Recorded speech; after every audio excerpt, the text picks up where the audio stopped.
So, parang buy one to be.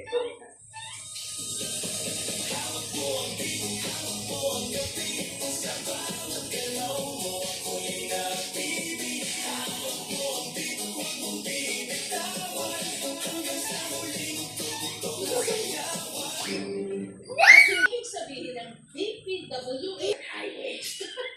Walang kurakot. Titik lang. And gilid.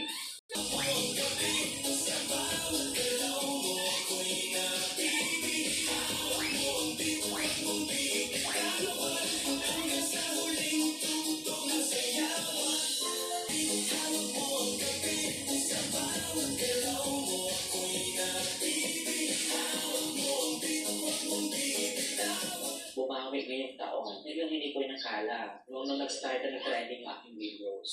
Oh my God, Lord, sobra na to. Nagatulo ang luha ko pag ipapakya.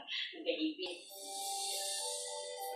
Hindi ko inakala na naging viral ako. Nag-increase yung views as well as maraming mga ba. Niyaya, ibinabahagi ni Ayan Mark sa iba sa pamamagitan ng kanyang outreach programs.